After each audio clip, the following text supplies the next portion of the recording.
네, 이어서 이제 11주차 2차 시 수업을 진행을 하도록 하겠습니다. 우리가 이제 11주차 2차 시부터는 이제 진짜 본격적인 어떤 그 지노믹스 데이터들을 좀 살펴보려고 합니다. 그리고 여러분들이 12주차 그리고 아마 13주차까지 이어져서 어떤 내용들을 보게 될 거냐면 우리가 레인지 데이터라고 해서 많은 형태의 지노믹스 데이터들이 제가 오늘도 조금 간단하게 맛보기를 이제 드릴 텐데 많은 종류의 지노믹스 데이터들이 유전자에 관한 또는 유전자로부터 발현된 mRNA나 cDNA의 정보에 관한 이런 것들이 굉장히 많이 있거든요. 그래서 그러다 보니까 이런 데이터들이 기본적으로 범위를 포함하고 있는 데이터들이 굉장히 많이 존재해요.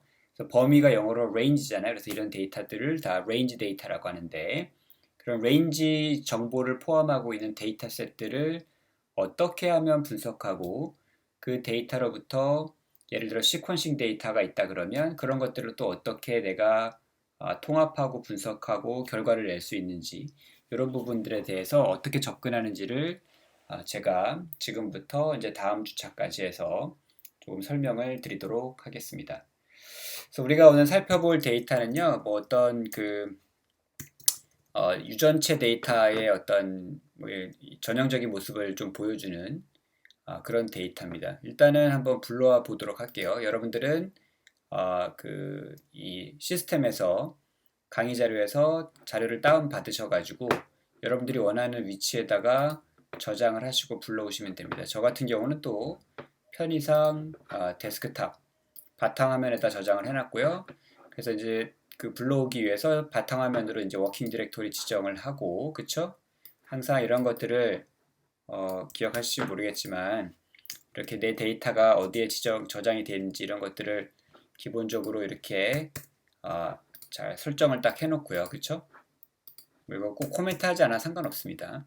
그래 놓고 이제 나중에 이 코딩한 스크립트를 저장을 하시면 데이터의 위치가 바뀌지 않는 이상은 여러분들이 이 스크립트를 가지고 실행만 시켜도 데이터가 저장돼 있는 위치로부터 워킹 디렉토리로부터 작업을 바로 할 수 있으니까 굉장히 효율적입니다. 이런 작업들을 자꾸 해주시고 코멘트를 많이 달아주는 게 중요해요.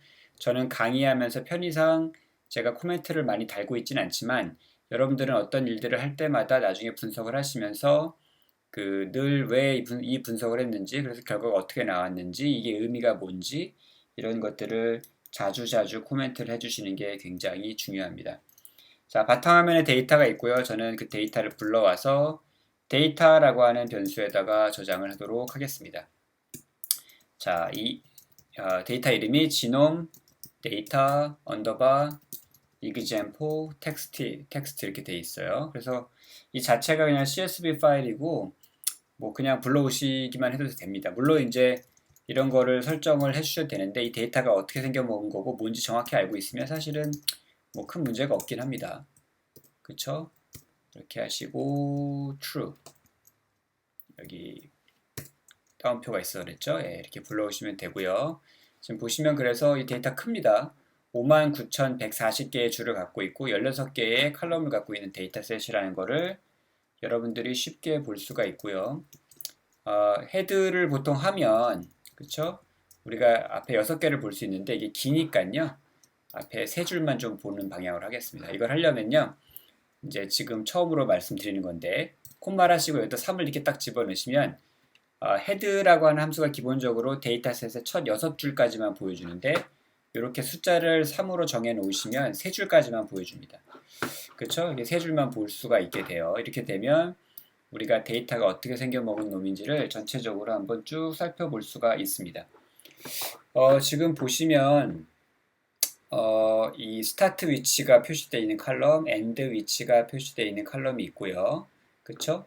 그리고 이렇게 토탈 SNP, 이게 SNP이라고 해서 이제 싱글 뉴클레오타이드 폴리모피즘이 이 범위 안에 몇 개가 있는지, 그 안에 몇 개의 베이스 페어가 있는지, 그 다음에 이제 뎁스 뭐 이런 게 나와 있고요.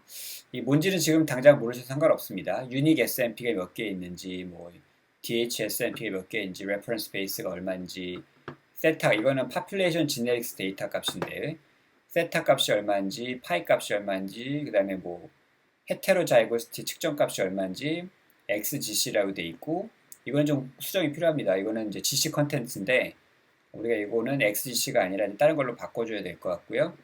recombination, divergence, constraint 뭐 이런 잡다 우리가 잘 모르는 어쨌든 이런 것들이 들어가 있어요. 근데 이런 이 형식의 데이터들이 많은 경우에 우리가 실제로 실험이라든지 분석을 통해서 얻을 수 있는 유전체 데이터들이고, 여러분들이 이거를 얘네 각각의 컬럼 값들이 어떻게 나왔는지는 이해를 못 하신다 하더라도 이걸 가지고 여러분들이 어떤 사람이 이 값들에 대해서 설명을 해주고 이러이러한 걸 보고 싶어요, 이런 거를 그래프로 그래서 분석을 하고 싶어요 라고 하면 여러분들이 그 정도는 이제 해줄 수 있는 능력이 되는 게 이 수업의 목표입니다. 아시겠죠? 여기 있는 모든 걸 다 이해할 필요는 없습니다. 여기 있는 모든 거라고 하는 건 이 칼럼들이 의미하는 값들이 정확히 뭔지를 여러분들이 다 알아야 될 필요는 없다는 거예요. 하지만 알고 있으면 분석에 당연히 도움이 되겠죠. 그렇죠? 그래서 여러분들이 이런 것들을 잘 이해하고 있는 사람들과 협업이 가능해질 거예요. 자, 데이터 일단 이렇게 생겼고요. 우리가 뭐 이미 알고 있지만 뭐 기본적으로 디멘션을 보면 59,140개의 줄에 16개의 컬럼이 있구나 알 수 있고요. 만약에 다른 정보들만 따로 없겠다 그러면 이런 경우에 이제 n컬럼이라는 함수를 쓰시면 컬럼의 숫자만 볼 수 있고, 그쵸? nrow를 보시면 당연히 줄의 숫자만 볼 수 있습니다. 그쵸? 자, 요 하나 빠뜨렸는데 제가 이제 많은 유전체 데이터들이 이렇게 범위 데이터를 범위 값을 포함하고 있다 그랬잖아요. 이게 55,001번부터 56,000번까지 이게 예를 들어 이런 거예요. 크로모점상에 55,001 베이스 페어 위치로부터 56,000번째까지 라는 뜻입니다. 그 안에 이런 베이스 페어들이 이만큼 들어있고 SNP가 얼마가 있고 뭐 그 다음에 어떤 측정한 거에 뎁스가 얼마고 뭐 이런 것들이 지금 표시가 되어 있는 거고요. 이렇게 스타트하고 엔드 포지션이 포함되어 있는 이런 형태의 데이터를 뭐라고 하냐면 바로 이런 거를 배드 포맷이라고 해요. 그러니까 유전체 데이터들을 이렇게 가지고 뭔가 분석을 하려고 할 때 얘네들을 보관하고 하는 여러 가지 포맷들이 존재합니다. 우리가 시퀀스들을 가지고 분석할 때 파스타 포맷이 있었던 것처럼 유전체 데이터를 가지고 분석할 때 사용하는 포맷들이 상당 부분 이렇게 범위 데이터를 포함하고 있고, 그 중에서도 이렇게 스타트, 엔드 포지션이 이렇게 나와 있는 이런 놈들을 우리가 배드 포맷이라고 부릅니다. 이게 나쁜 포맷이 아니라 BED. BED는 또 뭔가 약자겠죠? 지금 몰라 상관없습니다. 어쨌든 기본적인 어떤 유전체 데이터의 포맷이라고 여러분들이 생각을 하시면 되겠습니다. 자, 그 다음에 이제 컬럼 네임이나 이런 것들을 아까 문제가 있다는 걸 봤는데, 컬럼 네임을 확인하는 방법이 이렇게, 여러분 이렇게 names라고 함수를 써도 사실은 컬럼 네임을 확인할 수 있거든요. 근데 이제 또 한편으로 R에는 항상 한 가지 어떤 일을 할 때 그걸 하는 여러 가지 방법들이 존재한다고 했죠. 여기도 마찬가지여서 colNames라고 하는 함수를 쓰시면 여기 똑같이 이제 컬럼의 네임들을 이름을 얻을 수가 있겠습니다. 자, 근데 아까 여러분들이 기억하실지 모르겠지만 여기에 어디 갔죠? 여기 있습니다. 예. XGC가 사실 이름이 마음에 안 듭니다. 그쵸? 그래서 이런 부분들을 우리가 좀 바꿔줄 수가 있는데, 지금 XGC의 위치가 9번, 10, 11, 12번이거든요. 그래서 만약에 이거를 다른 걸로 바꾸고 싶다. 아까 이게 GC 컨텐츠라고 했잖아요. 결국은 뭐 예를 들어 10,000개의 베이스 페어가 있을 때 그 안에 G하고 C 페어가 AT 말고 G하고 C 페어가 그 중에 몇 퍼센트가 되어 있느냐, 몇 퍼센트가 있느냐 이걸 얘기하는 거거든요. 그래서 예를 들어 10,000개의 베이스 페어 중에서 5,400개가 GC 페어다 그러면 거기에 이제 GC 컨텐츠는 54%가 되는 겁니다. 이해 가시죠? 그래서 실제로 여기서 나타내고 있는 값들이 위에 올라가 보시면 그런 그 GC의 GC 퍼센티지 값이에요. 컨텐츠가 퍼센티지 값이기 때문에 이거를 퍼센트 GC라고 하는 이름으로 좀 바꿔보고 싶습니다. 그러면 어떻게 하시면 되냐면 컬럼 네임을 불러오면 사실은 여기 보시는 것처럼 컬럼 이름에 대한 캐릭터 벡터가 되거든요. 그러니까 이 자체가 벡터입니다. 그렇죠? 그래서 이거를 이렇게 하고 우리가 원하는 놈이 12번째잖아요. 이렇게 하시면 딱 XGC라고 하는 것만 우리가 얻을 수가 있고, 지금 제가 하고 싶은 거는 이 부분을 바꾸고 싶은 거죠. 다른 걸로. 뭘로 바꿀 거냐면 우리가 %gc라는 값으로 바꾸도록 하겠습니다. 자, 이렇게 하면 아무 일도 안 일어났죠. 항상 이게 좋은 거라고 했고, 다시 collames에서 데이터를 해보면 아까 우리가 불만족이었던 이 부분 12번째의 컬럼 이름이 %.gc라고 하는 이름으로 바뀌어 있는 것을 볼 수가 있습니다. 자, 그 다음에 이제 이런 것들이 이제 다 됐고요. 정리가 된 것 같고, 이 데이터 자체는 깔끔하게 일단 정리가 되어 있는 포맷이기 때문에 이제 이걸 가지고 이제 이런저런 통계값들을 구해볼 수 있는데, 예를 들어서 내가 요 depth 값의 평균 값을 구하고 싶다. 내가 갖고 있는 데이터에서. 그러면 뭐 아주 간단하게 할 수 있죠. 여러분들 다 이제 R을 잘 하시기 때문에 데이터의 depth 컬럼의 평균 값을 구해달라고 하면 8.18 이렇게 나옵니다. 그래서 이 depth의 평균은 3.18이 되는구나 라고 하는 걸 알 수 있고, 만약에 다른 통계 값들을 한 번에 확인하고 싶다 그러면 썸머리 이렇게 하셔가지고 depth 하시면 당연히 여기에 이렇게 미니멈이 1이고 맥시멈은 21.99, 평균 값은 8.18 이렇게 되지만 미디언 값은 8.17이다 뭐 이렇게 하는, 뭐 미디안하고 민 값이 거의 비슷하네요. 그래서 만약에 원하시면 이 경우에 이제 미디안하고 민 값이 비슷하다는 건 저한테는 사실은 얘네들의 숫자 분포가 정기 분포에 가까운 어떤 걸 이루고 있을 거라는 걸 추정이 가능한데, 그런 걸 확인하고 싶으시면 실제로 뭐 박스 플롯 그려보면 됩니다. 데이터의 depth를 박스 플롯 그려보면 이렇게 나오죠. 그래서 이 위아래가 이렇게 크게 막 이렇게 늘어지지 않은 걸로 봐서는 이렇게 크게 치우치지 않은, 스큐가 되어 있지 않은 그런 값들의 분포를 보이고 있다. 이 정도는 우리가 쉽게 파악할 수 있습니다. 그리고 이제 우리가 이런 것들을 가지고 분석할 때 기본이 되는 것 중에 하나가 우리가 많이 연습했던 것 중에 서브세팅하는 거잖아요. 어떤 특정한 조건을 만족하는 녀석들을 우리가 데려오고 싶을 때, 추출하고 싶을 때 이제 그 경우가 굉장히 많은데, 예를 들면은 어떤 거 해볼까요? 파이 값, 예, 파이 값이 있습니다. 뭐 세타 값도 좋고요. 뭐 이런 것들이 예를 들어 3보다 큰 거, 뭐 이런 거 추출해 볼 수 있을까요? 그러려면 어떻게 됩니까? 여러분들이 아마 이렇게 했을 거예요. 데이터에 로부터 아마 데이터 파이 값이요. 파이 값이 3보다 큰 거를 만족시키는 녀석들을 달라고 하면 됩니다. 그쵸? 이거를 그래서 뭐 이렇게 파이 3라고 하는 데다가 딱 저장하면 되겠지. 그쵸? 그러면은 예를 들어서 이게 이제 기존에 배운 방법입니다. 그러면은 우리가 디멘션을 확인해 볼 수 있을 거고요. 그러면은 이게 다 3보다 넘는다고? 이럴 리가 없는데 데이터에 맞나요? 파이 값이 대문자하고 이렇게 돼 있고,